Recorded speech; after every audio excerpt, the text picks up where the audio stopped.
رسول الله صلی الله علیه وسلم د زکات د وصولولو لپاره کسان واستو. یو دوه کسانې د دې علاقې طرف ته واستول چې د کوم ځای کې پاتې کېدو. ورته یې وفرمایل چې ثعلبه ته لاړ شئ او هلته بنو سالم قبیله نږدې ده، هلته لاړ شئ، فلانکي څخه هغه څخه مال ډېر دی، زکات یې وصول. دی چې لاړ نو ثعلبه ډېر لوی مال دی، ځمکه یې ټوله ډکه کړې ده. ورته وایي چې د الله رسول راستولی یو، په دې کې چې څومره حق کېږي د الله هغه راکړه. نبی کریم صلی الله علیه وسلم ورته لیکلی تحریر ورکړی و چې په دومره کې دومره دی، یو څاروی، او بیا هغه نه ډېر زیات سرب وي او نه ډېر ټپ وي، کمزوری بلکې برابر وي، ځکه چې ډېر سرب وصول کړي نو مال والا ته پکې نقصان دی، او چې ډېر کمزوری وصول کړي لاغر نو هغه ته فقیر ته پکې نقصان دی. دا احکام نبی کریم صلی الله علیه وسلم لیکلي دي، حضراتو ته ورکړي چې دوی لاړ شي. نو هغه دته وی چې رسول الله صلی الله علیه وسلم راستولیو. ده ورته وی چې څه شی زکات؟ دا خو جزیه ده، دا خو ټیکس دی، دا خو د جزیې په شان دی، تندی تریو کو. بیا هغې ته وی چې دا خط راکوي، خط یې واغشتو، وی کتو، بیا وی چې زه تاسو نورو نه وصول کړئ، دلته کې بیا راشي.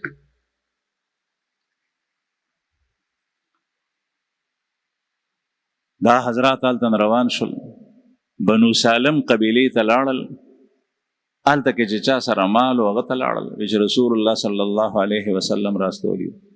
هغې کس ته پته لګېدلې وه د هغه سره اوښانو چې مصدق صدقه وصولونکي کسان رسول الله صلی الله علیه وسلم راستولی دي، هغې ما څخه را روان دي. هغه د مخکې نه په اوښانو کې د سر اوښان ساربه هغه یې بیل کړي او هغه یې ودرولی دي چې څنګه دا حضرات راشي نو زه به ورکوم. دی چې لاړل دا صحابه او هغه ته یې د وینا کولو نه مخکې هغه ورته وویل چې تاسو رسول الله صلی الله علیه وسلم راستولی وي چې او ودا والی. هغې ورته وویل چې دا خو ډېر ساربه دي او موږ ته د الله رسول فرمایلی دي چې نه ډېر سرب ساروی به هغې به لاس نه کېدی. ده ورته وویل چې زه یې مالک یم، زه په خپله خوښه در کوم، چې په خپله خوښه یې در کوم نو بیا په دې کې هغه یې واغشتل.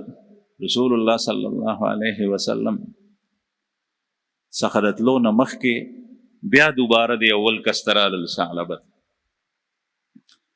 ده ته وایي مخامخ شول، هغه ورته ویلي چې تاسو بیا راشئ.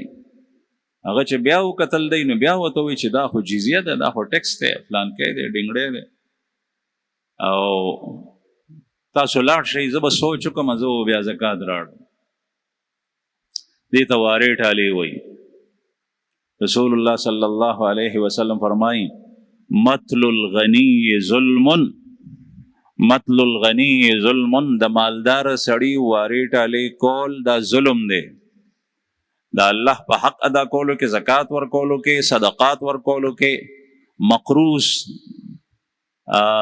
یعنی د چا نه مال اغشتی دی، هغې کې چا سره معامله راغلی ده، په ده پیسې راغلی دي، په هغې کې د سره شته دی، دی وایي سبا راشه، بل ورځ راشه، سبا راشه، بل ورځ. دا بعضې کاروباري سړی په کاروبار کې پردی پیسې لګولي، نیټه یې کړي، په نیټه باندې پیسې ورنه کړي، هغه پردی حق ورکول هغه ورته داسې ښکاري لکه د ځان نه چې په کینچۍ باندې غوښې شوټوي. هلکه پردی حق یې اغشتی دی، خبره دې کړې ده، هغې خبرې نه ولې رستو کېږي؟ د الله رسول فرمائی مطل الغنی ظلم، کسی مالدار آدمی کا ٹال مٹول کرنا، آگے پیچھے کرنا معاملے کو، حق کی ادائیگی کو، یہ ظلم ہے، یہ شخص ظالم ہے. دا ظلم دی چې یو سړي سره وي او بیا نه ورکوي. یو خو هغه چې نشته ورسره هغه ته وګوره او تا سره شته، ستا په هغه پورې حق دی چې ته پوهېږي چې دا فقیر دی، مزدور کاره دی، وخت ورته ورکړه، مهلت چې نه بیا ورته ورکړه، چې نه بیا ورته ورکړه، حق دی ورپورې راغلی بیا ورکړه. ده نه به څنګه وباسي؟ رسول الله صلی الله علیه وسلم په زمانه کې داسې واقعات هم راغلي. حضرت کعب او عبدالله ابن ابي حضرت رضی الله عنه، د کعب رضی الله عنه په هغه پورې حق قرض، هغه فقیر سو سره ونه، حضرت کعب و سره ګرځېدو، ما د خپل حق راکړه. یو د جمعات ته رادننه شول، جمعات کې هم دغه خبرې وې، د الله رسول خبرې واورېدې په زوره زوره چې بهر تشریف راوړو. وایي چې څه چل دی؟ وایي چې یا رسول الله د پورې به حق دی دی عمران. د الله رسول هغه ته وکتل نو هغه ټول حق نه شو ورکولی. ابن ابي حضرت ته وایي چې داسې وکړه چې نیم خو ورکولی شي.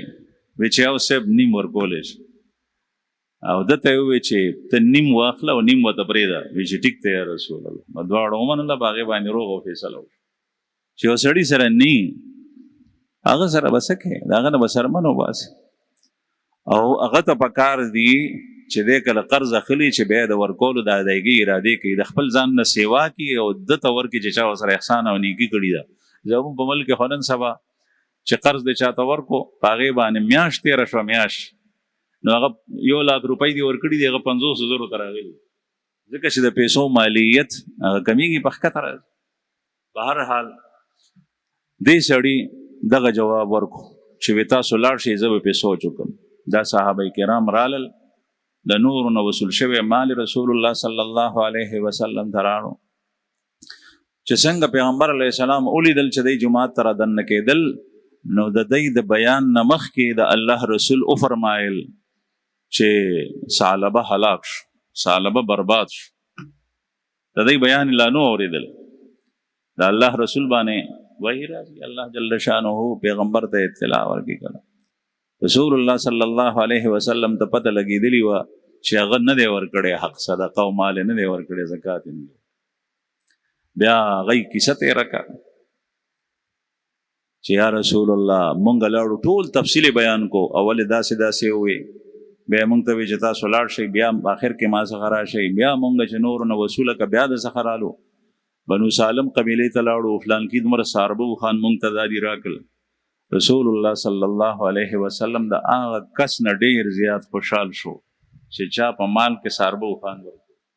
الله او د الله رسول چې کوم سړی په نیک عمل کې دلچسپي ښیي او په هغې کې پیش وي، خوشحالیږي. بعضې سړی غریب وي، فقیر وي، لیکن زړه یې غني وي. اصل غنا هغه د زړه ده. الله جل شانه لږ مار ورکړی، په هغې کې دومره غټه قرباني کوي. رسول الله صلی الله علیه وسلم په صحابو کې ناشنا خلک.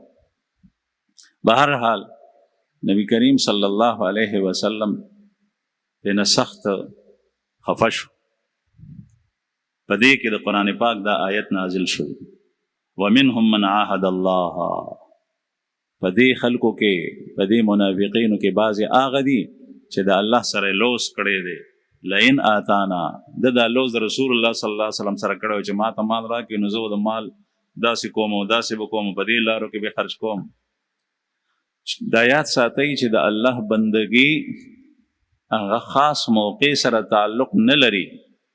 ته د خدای مالی بندګي کې نو ته وایې چې ما سره په لکونو یا په کروڑونو روپۍ راشي، نو ته بیا ګوره چې زه څنګه خرج کوم، او دغه وخت کې تا سره په زرګونو شته، ته په دې زرګونو کې خرج کې او که نه. که په زرګونو کې ته په سوونو ورکې، خو بیا به ته په هغې کې هم خرج کې، په ښه زړه یې ورکې. او که په زرګونو کې ته په سوونو نشي ورکولی، په شلګونو نشي ورکولی، نو ته په لکونو کې په زرګونو څه ورکې. دا ویل چې ما څخه